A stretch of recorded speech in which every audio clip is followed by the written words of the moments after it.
We're pleased to have with us once again Comptroller of the State of New York, Tom DiNapoli, who was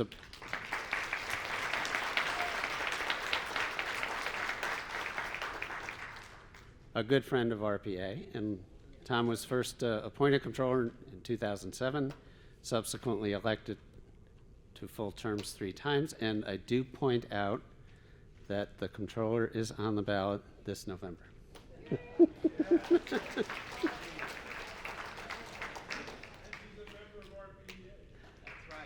Yes, he is. Besides being a strong supporter of RPEA, Tom is also a member of RPEA, and those of you who were here a few years ago would recall when he joined, and he's a member of the Long Island chapter. That's right. Just a few minutes earlier when we were talking about our COLA bill and what we're trying to do something to change the formula, I did point out, and I do want to thank you for making Colleen and her staff available. They were incredibly helpful to us as we tried to work through the intricacies of what we developed as a catch-up provision, besides just increasing the base. So I thank you for that, and I thank Colleen.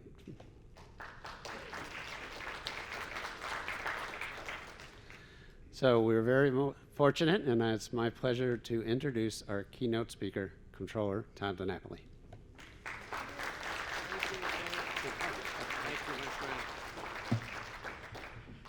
Well, still good morning. Good morning, everyone. How are you?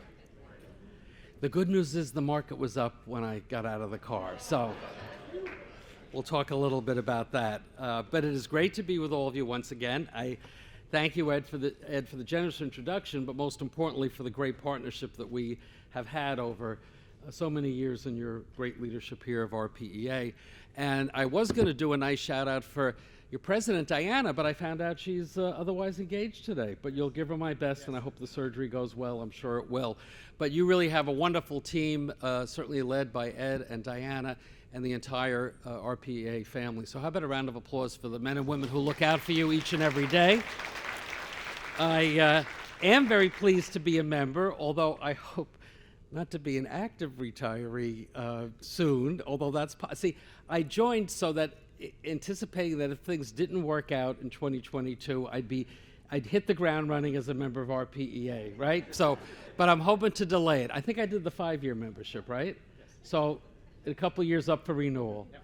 Okay, we'll see how that all goes, right? But I really am pleased to have the invitation to be back with you once again and to offer some thoughts. And I really want to thank this organization for what you do, not only in terms of advocating for our retirees, which is so very, very important, and certainly to acknowledge first and foremost to each and every one of you, whatever your position was, wherever you worked, your extraordinary public service, which really has made such a big difference for us in New York State and why we have the wonderful, wonderful state that we have. But when I think of the folks in RPEA, I also think of folks who have helped us a great deal, and I have to do those acknowledgments as well. Obviously, Paul Moore deserves a special recognition for everything that he has done for this organization, and he continues to serve on our audit committee. So thank you for loaning Paul to us. And Ed Brown is on our actuarial advisory committee. So thank you very, very much. Bill Barrett, I asked him to come back and help us with investing. As you know, he was a key person on the pension investment side for so many years. And Stan Winter was part of our audit committee when we first set it up. And what can we say about Kevin Murray? There's a lot to be said about Kevin Murray. But his birthday is on September 26th, so you're all going to remember to wish him a happy birthday shortly, right? But I mean, just really going down the long list of folks in this organization who have continued to play a role in the work that we do at the Comptroller's office and protecting the retirement system. I really appreciate that extra effort that really is put forward. I believe also, I believe you're still going to have Assemblyman McDonald come by and Senator Breslin. Yes. So you have wonderful legislative colleagues as well who very much support your agenda. And certainly for those of you who live in the capital region, you can't ask for better representatives than John McDonald or Neil Breslin. They just do an extraordinary job, and they know the importance of public employees and public employee retirees. And I know, I don't know if he's here, but my former colleague from the Assembly, Bob Riley, also a very active member of your organization. So, so many. He's in Ireland. Oh, he's in Ireland. Okay. He's having more fun than Diane is having at the moment, right? But you know, really, it's just, as I said, so many intersections here. And Mario's there. I thought you were going to leave early, but you decided to stay for my speech? Okay, good. Mario was with us in the Comptroller's office. So, again, thank you for your public service. Thank you for coming out this morning. Let me give a quick update on a couple of items, and then Ed would like me to take some Q&A, which I'm happy to do. Ed was very kind in acknowledging Colleen Gardner. Colleen is here. She is our Executive Deputy Comptroller for the retirement system. So Colleen is responsible for the benefit administration side. So we also have another part of the organization that does the pension investing side. Anastasia Turtachuk is our Chief Investment Officer. You know, Colleen, as I always say, she has perhaps in some ways the most awesome responsibility in the office, because the retirement system is big and the number of retirees is growing. And you know, we all know how disruptive the COVID experience has been for all of us and for every organization, but particularly for the retirement system. Colleen has been managing a lot. I would just say, Kevin Murray, you knew when to retire. That's all I will point out. But we do think of you fondly when we have some of those challenging days. What would Kevin do, right? And we always do the opposite. No, we always do what Kevin would do, right? But give Colleen another round of applause, because she really works very, very hard on all of your behalf. So we know it's been a very challenging 30 months or so. I lose track of the time. The good news is, from a public health perspective, we're in much better shape today than we have been, although our experience in our office, and frankly my experience in terms of my friends as well, it's rather amazing, given how high the vaccination rates are on the boosters and all that we've learned. A lot of folks are still getting COVID, you know, with the latest variant. So we do still need to be careful. The good news is that if you get it, you know, it's more like a bad cold or a flu than anything else. But it is more in the rearview mirror than ahead of us. But we have to be vigilant. And of course, now we have to worry about polio and monkeypox on top of everything else. So it's like the 7 plagues are, you know, continuing to come and being a problem. On the economic front, though, the consequences of COVID and the close down and what that meant to the economy, that continues to ripple through our society, and certainly has an impact on all of us individually, right? The impact of inflation particularly, and I know you as retirees care about that, but for government as well, the impact on government revenues. We do see improvement, though. We know the summer and into the fall has been more challenging, but the unemployment rate continues to go down. It's one of the strange things about this economy.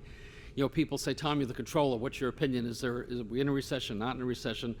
You know, the experts aren't even sure, because while GDP, gross domestic product, has been going down, hiring is still, you know, going up. So we have all these data points that are contradictory. So unemployment over the summer was down to 4.1% in our own state. New York has been lagging some of the national numbers because we were hit so hard by COVID, and it's taking us longer to recover. We've grown back about 82% of the jobs that were lost during the depths of the economic shutdown from COVID. Sales tax collections, an important indicator of economic activity, an important government revenue source for the counties and for the state, was up in July, 12.2% up. And actually just earlier this morning, we put out the numbers for August.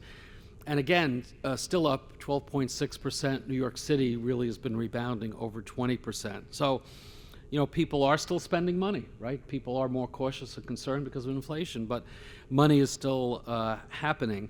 For our state overall, tax collections have been strong. In fact, they have been coming in higher than projected revenue estimates, largely driven by personal income tax, but other taxes as well, pretty consistently through June.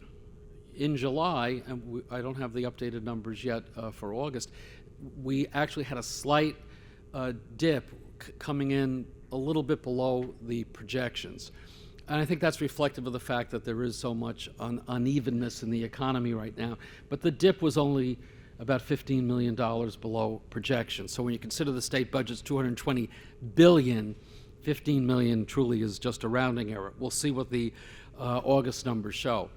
But the state certainly has benefited, as well as our local governments continue to benefit from the big infusion of federal money, the American Rescue Plan, the infrastructure money. That's made the big difference. It's kept our budget afloat. It's enabled the legislature and the governor in this year's budget to do significant investments in education, in health care, child care, more money for the green economy, the environment. Keep in mind, as Ed perhaps has reminded you, we have to vote on the Environmental Bond Act this year, $4.2 billion Bond Act. We're not talking about enough. A lot of people don't realize that that's going to be before the voters.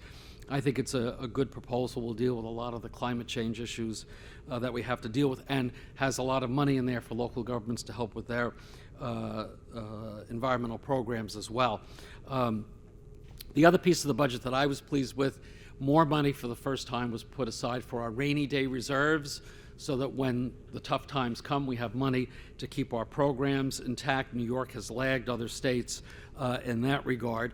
But the federal money is not forever. We need to keep that in mind. And we are keeping an eye on the federal money coming in, how quickly is it going out the door. We have what we call a federal relief tracker that's on our website that you could check out at your convenience. So mixed picture as far as the economy and revenue. I know I ran through it kind of quickly, but I do want to get to where the pension fund is at, because Ed told me one or two of you care about that. So look, there's mostly good news there. But you know, I have to give you the most up-to-date assessment in terms of where I think we're at. So the good news is we continue to be the third largest public pension plan in the nation. That's great in terms of size, but what's more important is how well funded are we? And New York continues to be a leader, depending on the year and how you calculate it, a leader in terms of how much money we have in assets to pay for our long-term liabilities. And that's really the key thing. People sometimes say, Tom, your pension fund is so big. As Kevin Murray taught me a long time ago, it doesn't matter how big we are. What matters is, do we have the money to pay for the benefits that our actuary anticipates that we're going to have to pay? And in that regard, we are always in the top 5, often the top 1 or the top 2, and that's still very much the case. So the bottom line takeaway from everything else I'm going to say is that don't worry. Your retirement security is definitely there for you as retirees, no matter what's happening on a given day when you read the financial pages. Your friends and family members who are still working in the public sector, they're in good shape too. The challenge we have is making decisions today for the man or woman who's going to be starting work today for the state of New York, or for the city of Troy, or for the public schools in Albany Public Schools. That's where we've really got to keep our focus. How do we keep the plan well funded? So we value the fund at the end of the state fiscal year. So we're one of the unique pension systems in that March 31st is the state fiscal year. So most pension funds, it's either January 1st or July 1st is the fiscal year. So we have this strange calendar. Some years March 31st is a good year for us. Some years it's not so good timing wise. I was a little concerned about this year because the markets started to get very jittery in March. Why? Because that's when you had the terrible Russian invasion of the Ukraine, and you saw a market reaction to that. But when we valued the fund on March 31st, it was a bit lower than we thought it was going to be when we were looking at the tentative numbers on March 1st. But we still had a very good year. We had a 9.5%, a 9.51% positive year. And keep in mind, we lowered our assumed rate of return last year to 5.9%. So our assumed rate of return is our long-term goal. It's not our annual goal. It's not the day-to-day goal. It's what we expect over the long term, over decades, what we'll be able to earn. And we are more conservative than other pension funds. There's only one other pension fund in the country that is below a 6% expectation on return. Bill Barrett will help explain that the value of having a more conservative estimate is that you're better positioned to achieve that number. The negative on it is when you assume you're going to earn less, there is a cost impact on it. So we have to balance that out. But because last year, when you had the strong recovery in the markets, we had a 33% return for the pension fund. We've never had a 33% return. And I said then we probably never will again. What we did is we were able to cut the contribution rate to government employers, but also lower the assumed rate of return to position us better for the future. So at the end of March of this year, we were about $272 billion. That's our audited number. It goes into all of our financial documents. It goes into our calculation for the government employer contribution rates that we charge. So that's good news. You know, obviously where we stand in September, it's a little different. You know the first quarter of the fiscal year that ended on June 30th. You saw what happened in terms of all of the markets. So we actually had a negative of 8.24% by June 30th, similar to what we saw with the New York City funds and the State Teachers Fund. Those that are in the Teachers Retirement System or the New York City plans, they are on that June 30th valuation date. So for those plans, that was a tougher valuation date than we had in March 31st. And you know that since June 30th, the market started going up, then they started going down. Volatility it's very clear that we're in a very uncertain time, and the markets are reacting to it. You saw what happened yesterday. The S&P had its worst day in 2 years, similar for the Dow. And again, it's all the conflicting information. The consumer price index, the core consumer price index, when you take out energy and food, went up from the previous month. That wasn't expected, and the markets reacted to that. The obvious concern is that will the Feds then be more aggressive as far as trying to control what they do with the interest rates. And then today, I think the markets are starting to go back up again because you had more data coming out. Wholesale prices actually went down a little bit. So this is the kind of environment that we're in. Does it mean my hair gets grayer or falls out more when we have bad days? Well, yes and no, but we are not day traders. We're there for the long term. What's important to me and to you, keep this in mind, is not so much what the markets are doing in the middle of September. It's how we are positioned for that next valuation date of March 31st. So that's where I'm staying very, very calm, because I have confidence in the asset allocation that our team put together. Keep in mind, as I've told you in the past, we have a very diversified portfolio. And that's been our history, right, Bill, for a long time. So it's certainly true that what happens in the stock market has a big impact. Give rough numbers. About half of our portfolio is in public equities, the stocks that you're all familiar with. So how the market moves, yeah, it does have a big impact on us. But generally speaking, we try to have 25%, is probably a little less these days just because of the way valuations are, in fixed income, in treasuries. That's the safe harbor for the money that's going to pay for your pensions. The problem with the safe harbor, because of interest rates and money being so cheap, is that you don't make any money on as you know, right? If we put everything in a savings account at the local bank, yeah, we tell you it's not risk, but how would we make the money to achieve our goal of that 5.9% return? So it's that other 25% that we have in the alternatives that is really meant to be counter to how the public markets are operating. So that other 25%, the alternatives, that's things like real estate, private equity. We now have an allocation for infrastructure and real assets, for credit. And actually, part of why we had a strong a number on March 31st this year is that particularly private equity and real estate did very, very well. So it's that diversification that I think helps us. And because we're so large, we don't necessarily steer the big ship rapidly, so we don't react. When the market is down 1,000 points, like we're not all of a sudden changing what we're doing, because by the time you change it, markets will change again. So every 5 years, we do a deep dive on our asset allocation. We have an investment advisory committee that helps guide our professional staff. So I still have confidence that the way we're set up, we're going to be able to weather this tough time. But it is a time of volatility. So I want to assure you we're on top of it. I'm not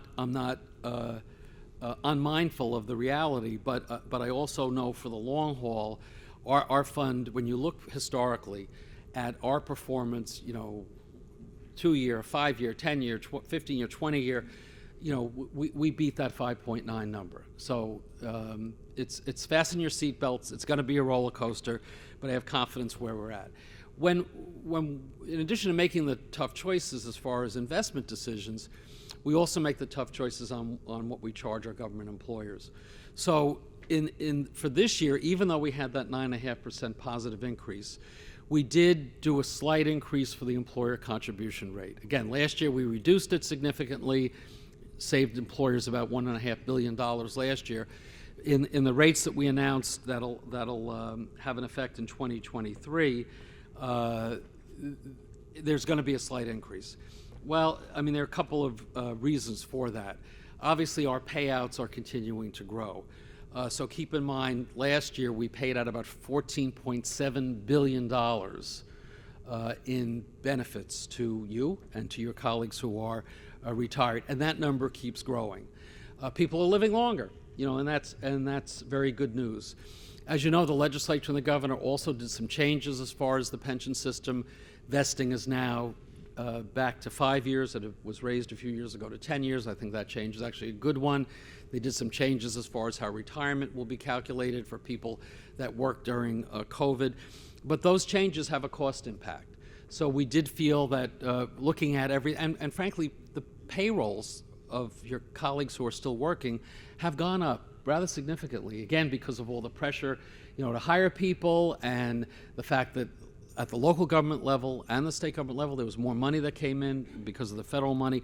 All of that has had a cost impact. So we did have to do a slight increase. But that's all about keeping the plan well funded. So where were we last year? Last year I was able to say we were 99.3% funded, virtually a fully funded pension plan. As of March 31st of this year, we were at 102.9% funded. So truly a well-funded pension plan and over. So wait, don't applaud too loudly, because we're now in mid-September. We're not 102% today. But again, we're not looking at the fund date. We're not day traders. We're worried about how we're going to look on March 31st. But the fact that we were over 100% funded at the end of the fiscal year means that we're in strong shape to weather the volatility that's going on now. So we're still going to be in the 90s, which is better than almost every other public pension plan in the country. So that enables us to have confidence with how we're approaching our work. And again, as I always like to remind our retirees, it gives you something to go home and tell your friends who say, I don't have one of those defined benefit pensions. What good is that? You have a pension and I don't. What's good is that because of this retirement security, and keep in mind, for people in the employees' retirement system, which is like 94% of our members, police and fire is a little different because the salaries and the benefit plans are more generous for obvious reasons. The average pension is still about $25,000 for a New York State retiree. But that money makes the difference between continuing to live in New York State, high-cost state, versus moving somewhere else. So that means, and so that by the way, equates to 80% of our retirees, roughly, continue to live in our state, don't move somewhere else, which means 80% of that $14.7 billion that we pay out in benefits stays right here in New York State, spending money in the local economy, paying taxes. That's an economic benefit to our state to have the kind of defined benefit pension plan that we have. So I always say to folks, don't just believe that the defined benefit plan is good for the men and women who are in the system. It's good to our state because we have too many people that have issues related to their ability to pay for themselves and care for themselves in retirement. That's not something that our public workers have to worry about, and because so many continue to stay in our state, you are part of the economic engine for our state. So it doesn't happen as much as it did a few years ago, but when people start saying, well, maybe we should have 401ks instead of defined benefit pensions, I'm always going to be the first one, and I know RPEA will stand with me. No way we're going to continue to have defined benefit pensions for you, for the people working today, and for the person starting to work tomorrow, right? You're going to stand with me on that one. So, a couple of other quick points and get to your Q&A. You know, we continue to be working on updating our retirement system. It's been a massive undertaking. Kevin started us on this road. It's taken us a bit longer than we'd like, but we want to do it right. Our retirement online, which will really make it much easier for members, retirees or active employees to navigate the system, to view benefit information, update information like addresses, request a loan, update beneficiaries, obtain estimates, and so on. To date, about 400,000 people have signed up for retirement online. You might want to take a look at that and be part of that. The next phase, which is an important phase, we plan to launch in early next year, early 2023. And this will really provide even more transparency and information for you as retirees. Colleen and her team want to make sure we get it right, and we've been particularly focused on the issue of the security of the system. I don't have to tell you that the cyber attacks that are out there have only been growing, and there's a lot of important information about you in our system, and that has been part of the delay in really trying to be as up-to-date as possible with how we make that system secure. I know the COLA is a big focus for RPEA, rightfully so. This year's COLA is 3%, the maximum about $540. You'll see the 2022 COLA in your end of September pension payment. It'll be available for those of you with direct deposit on September 30th. If you receive a paper check, it'll be included in the check mailed on September 29th. Stop the paper checks. Sign up for direct deposit, I'm telling you. First of all, during COVID, particularly, when the post office was having all kinds of problems, we were getting calls. We said, well, the check was mailed out, but it's the postal problem. And we had an uptick, right, Colleen? Many more people signed up for direct deposit. But say it again? 25,000 people signed up that didn't have direct deposit before. But you really need to do direct deposit. It really makes the most sense. So with Retirement Online, you could view a current breakdown of your pension payment. If you have direct deposit and are eligible for the increase, you'll receive notification of the net change in your monthly payment amount in September. Now, I know increasing the COLA and working on the formula has been a priority, and Ed has talked to me about this in the past, and I know you have a bill, you have a sponsor. Ed mentioned Colleen and the team have been working as far as the actuarial numbers and what the costs would be, and we will continue to be available to be a resource. I know the formula seems a little complicated to people, and it doesn't seem to be as realistic in light of the inflationary pressures that you're feeling these days. You just have to keep in mind the obvious, and this, I guess, is my role. I know everybody wants me to lead the charge, for the COLA, and I'm sympathetic to the cause, but my overall goal as trustee is to keep the plan as close to 100% funded as possible, because that's the responsible thing to do for you and for the future retirees as well. Increasing the COLA does have a cost impact. And the pressures that we're facing now are your counterparts on the active side, those who are still working. Over half of our employees now are Tier 6. There's been a huge growth in the number of Tier 6 employees. They don't like Tier 6, and they want Tier 6 to look more like Tier 4. And some of those little changes this year were reflective of that. There are many bills being proposed to make the retirement plans for those who are working, to change those. That has a cost impact as well. And of course, the government employers would always like benefits to be reduced. So what I'm going to say is, as we look at all of this, let's make sure we're doing all that we can to keep the plan well funded, because that's the promise I have to make as trustee, that we keep it there. But you're absolutely, it's appropriate for you to raise the issue of increasing the COLA and making the formula more beneficial. Just understand the context that we have to weigh it with everything else that's being proposed. Keep in mind, for those of you who are grandparents, our 529 College Savings Plan is another great way for you to help your grandchildren or other young people who you care about prepare for the high cost of college education. It's been a good program. Another part of our team administers that. But there's a lot going on, and we're managing it well.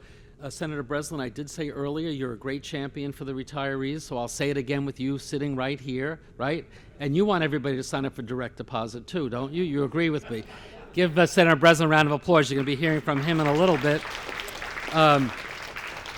I want you to have confidence in our strength and resilience of the pension fund, and I hope the updates that I've given you have been helpful. You have great leadership, as I said, in Ed and Diana and the board and the team. Just rest assured we are there to help you in any way we can. We have our own challenges, but we're working hard to meet them each and every day. We do have folks here that are outside from Colleen's shop on the retirement system. If you have questions, feel free to ask. We also have folks out there from our unclaimed funds group. As I always say, if you remember nothing else of what I've said, check for unclaimed funds. We've got the folks with the computers right here. If you don't have the time to do it today, you could do it from the privacy of your home. You could search online, apply online. These are old bank accounts, checks that weren't cashed, different ways that money is declared. The account is dormant, the money is declared abandoned, it's turned over to the controller's office. We hold it till you find us or we find you. We make it easy for you to search online, as I said, so when you can't sleep at 2 in the morning, don't go on those bad websites. Go to the controller's website, put in for unclaimed funds, and if you're not sure how to do it or you don't have a computer at home, ask your grandson or granddaughter. They will work it through for you. But Ed, as I close, we did find a little bit of money for RPEA.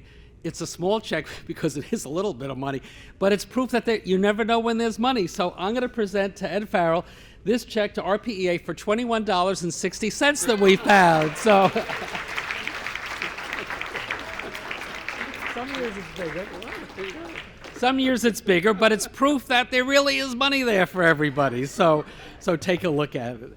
I think Ed wants to join me in doing something first, and then we'll take Q&A, right? Yes. So do you want to lead it off, or? And I'll reiterate. As I mentioned earlier at the business meeting, and when I introduced the officers and the members of the board, et cetera, when I introduced Paul, I noted that this would be his last meeting as a member of the board of directors. And Paul Moore has been incredibly supportive. He was our past president, been on the board for 14 years. He's done an awful, incredible job. And we're very proud and thankful. And the Comptroller is gracious enough to make a presentation to you on behalf of RPEA. So how about if we have you come forward? Let me save you some steps. Well, Ed reminded all of you of the great work that Paul has done on behalf of RPEA, but also, and I know his background was in the most recent newsletter, it reminded me what an extensive background in public service you have as well, and been a part of our shop and so many important assignments that you've had. So you really are a role model in terms of what a public servant is all about, and giving back to this organization has been so impactful. And as I mentioned earlier, you're a member of our audit committee, and I should tell you, the audit committee was set up as part of our pension reforms a few years ago with the idea that we wanted some independent voices to look at the operations of the pension fund. And it's a committee that really has worked very well. And why it has worked well is that the members are very, very engaged. And Paul, I have to say, not only does he come to every meeting, but he's always the first one to ask a question or make a point. He reads all the material, and it's a lot of financial documents. His questions are always very, very penetrating and challenging. But he's also the first one to point out the ways in which we could better get the message out there about the importance of our defined benefit pension fund and how important it is that we continue to manage it responsibly, transparently, and with the interests of all the retirees present and future. So Paul, this really is on behalf of your colleagues from RPEA, and Ed was kind enough to allow me to make the presentation. But it says it very simply and very clear. Paul Moore, for his dedicated commitment to RPEA, including serving as president from 2013 to 2015, and thanks for your service on the board as well, And it's got the two best words. It says thank you.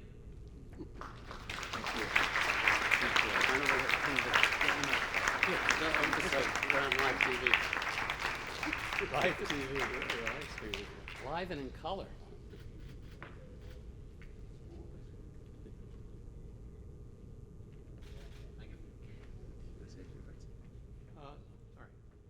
Yeah, no choice. Ed said, "Do you want to say a few words?" The first few words are, now I know why he told me to wear a checkered sport coat with a plaid tie. He wanted to be sure that I showed up well on camera today. It's been an absolute delight serving RPEA for these years. It's sort of serving myself in a way, but it's also serving the greater good of people that are going to follow in our footsteps. The state of New York is the greatest state in the country, and we've been so blessed to be able to work for it, give our blood and toil for the state, and I know that you all feel the same way, and you want to continue to make sure that New York is on the right foot. I said long ago, when I first was president of RPA and had to introduce the state comptroller, I said, I've known personally every state comptroller since Arthur Levitt, and that was senior, not junior. And none of them have been as important to this state as Tom DiNapoli. I've served with him on these committees. He's engaged. Every meeting he is there. And I can't tell you how boring some of these meetings can be. But he's there. He listens. He asks questions. He takes notes. And what day is it you're running? November something or other? The 8th? Yeah. So good luck to you. Thank you all very much. Appreciate it.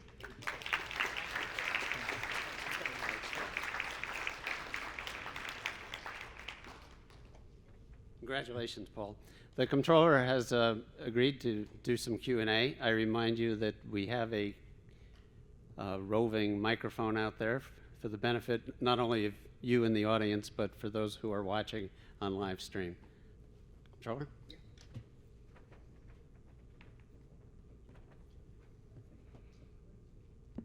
See a hand there? Thank you, Comptroller. The governor of Florida inserted this, whatever, in the pension plan concerning ESG, is it? Does the New York State pension consider that in terms of their investments? Yeah, yes. So the question is on, the acronym is ESG. It stands for Environment, Social, and Governance. This is, in the investment world, been a growing area of interest in terms of evaluating investments based on how a company or an investment proposal scores on those kinds of considerations. By scoring, I mean we take a look at if it's a company, let's say like an energy company, what kind of a record do they have on pollution? Do they have a bad track record? Are they often cited by government regulators for poor practices? The concern would be if they have to pay a lot of money out because they have poor environmental regulation, that presents a risk potentially to our investment. From a governance perspective, an example of governance would be what kind of an executive compensation program do you have? Are the CEO's compensation levels appropriate? What are the metrics used to evaluate how they're being paid and how they're being compensated and rewarded? Would you have a board of directors that has appropriate diversity? Because research shows that boards of directors that are more reflective of the population, particularly for certain sectors of the economy related to consumers, a more diverse board is a more productive board, profitable board for that company. For social issues, we know we live in a time of a lot of concern about these issues, certainly in the aftermath of the George Floyd killing, a lot of concern about racial equity. And so, that's an area where when we look at some of the companies or all the companies we invest in, how are your employees treated? Are there issues of discrimination, which again sometimes costs money? If a company is found liable for encouraging workplace practices that disadvantage certain groups of people based on color, religion, gender, sexual orientation, these are concerns. So from our perspective, ESG has been something we have been looking at for, well over a decade. It doesn't necessarily define our decision on an investment, but it is something that we think is important to evaluate, because there are consequences if you're not having your money reside in a company that's a good corporate citizen. So I view ESG as, more than anything else, an attempt to mitigate or minimize risk. And keep in mind that, particularly when you're talking about our public equity portfolio, which is the big part of our investment, as I said earlier, we're largely invested through index funds, right? So index funds, it's passive investing, and it's like buy, hold, right? And you're gonna stay in there. We do that because much research shows that very often makes more money for you than active management, where you're picking and choosing stocks, although we do some active management. And it's also cost effective for us, because we can set up the indexes and do it in-house, so we're not paying big fees. Because when we do real estate and private equity, there are big fees associated with those kinds of investments. So when we're in an index fund, we may be invested in a company where we're concerned about some of these practices that I identified earlier. But we're not just going to move out of that company or out of that index. What we're going to try to do through shareholder activism, shareholder resolutions, sometimes litigation, engaging with companies to have them improve their corporate practices. So that's why sometimes you read that New York's fund or other pension funds are filing shareholder resolutions on some of the issues I briefly touched on. That's because we want to make the company as productive and sustainable a profitable investment for us as possible. If every time a company did something we didn't like, we pulled out of that company, I don't know who we'd be invested in anymore, right? Now, there are some very limited situations where, in fact, we do sell stock, and we don't want to be invested in certain sectors. So a long time ago, tobacco was an example of a restricted investment. A few years ago, after the terrible shootings in Connecticut at the school, we divested money that we had in gun manufacturers, because a lot of our members are school employees, and obviously there have been more school shootings even since then.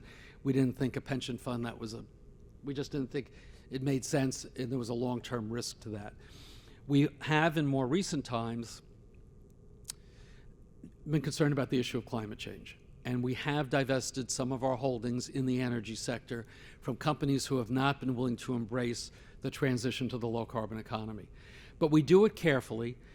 Even when we make a decision like selling from a particular company or restricting it, we have to do a financial analysis and make sure what we're doing will not harm the fund. And that's where and I'll wrap up answering your question by thanking RPEA again, because the legislature had proposals to mandate that we sell stock in the energy sector. And I said, look, if we start managing the pension fund based on legislative action, no offense, Senator Breslin, who would always make the right decision, I am sure. And I don't know, is someone McDonald here yet? I'm sure he would as well. But if it becomes a political football as to where we put our money, that's the end. You will not. The legislature does not have a fiduciary responsibility to the system, and you were a strong voice in saying, let the controller have the autonomy and independence he's always had. And fortunately, the legislature, and I know Senator Breslin was helpful in this regard, in convincing our friend Liz Kruger to say, okay, the controller will carefully evaluate these holdings, and where appropriate, we will move out of some of it. But at the end of the day, it has to be based on what's good for the fund, not based on a political slogan. And you were very helpful in protecting that. So bottom line is, ESG unfortunately has become part of the political football that we're going through in this country. But I don't view it as anything other than evaluating risks and then making a more informed choice about your investment. So yes, we consider ESG factors as part of the overall evaluation when we're making decisions about where we're putting your money. It's a hot topic. I'm glad you asked it.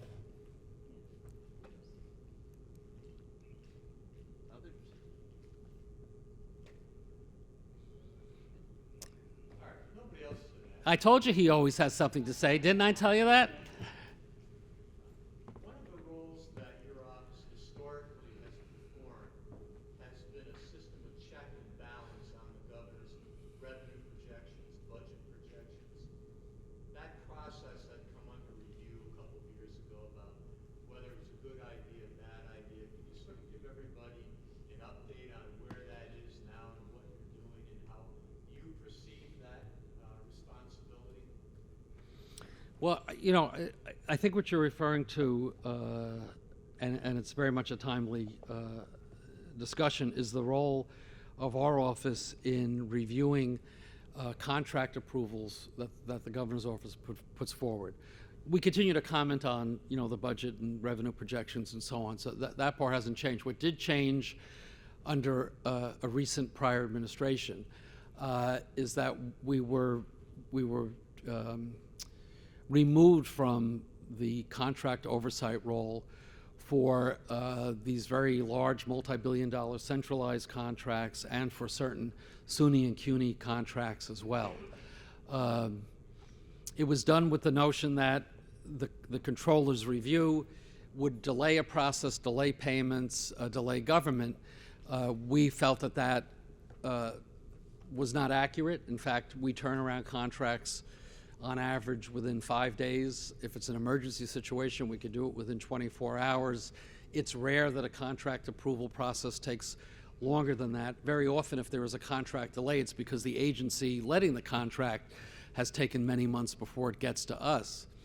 But we did have an agreement to restore by a memorandum some of that power, but statutorily, what had been on the books for about 100 years was taken away from us. And we've taken the position that that has to be restored statutorily. I'm very pleased to report, Paul, that the legislature this year, pretty overwhelmingly, only with minor number of votes against it, did vote to restore our authority in this area back to what it had been traditionally. It has not gone to the governor yet. I don't know if the governor is going to sign it. I hope the governor will sign it. I've spoken to her folks. You just look at some of the recent stories, you know, about contracts and questions raised. And I feel for taxpayers certainly to make sure that the best value is part of a contract. It makes sense to have another independent set of eyes, and that's what we're set up to do. The Controller's Office is supposed to be that independent review. And I really feel for the executive as well, whoever the governor is. If there is somebody going to raise questions about something, it is protective of the governor's prerogative to be able to say, well, but the controller looked at it and the controller signed off on it, so these criticisms are not appropriate, they're wrong, or they're political or whatever. So I think it's actually in the self-interest of the executive to give us that authority back. Because, look, we live in a time where whether it's the press or people in the public or political opponents are going to raise questions, which is that's the strength of our democracy, to have that give and take. And I can certainly tell you that there have been times, particularly before we had that memorandum, there were certainly some contracts that were approved and payments that happened that did raise a lot of questions. And some people got in a lot of trouble for some of the contracts that we were exempted from. So, the bottom line is, I'm hoping the governor will sign it. I was very pleased the legislature overwhelmingly restored that power, but it really has to be signed by the governor. So if any of you run into her, put in a good word.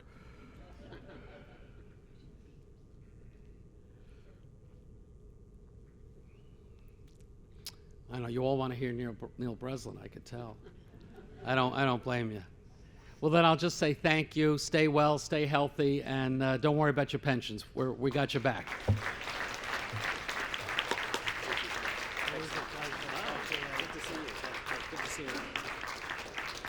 Where's John? Is John supposed to come still? Yes. Yes. Thank you, Comptroller, and we will take care of this $21.60 wisely. It's very timely because after this, the board's going to meet and adopt the budget, and this $21 could make the difference.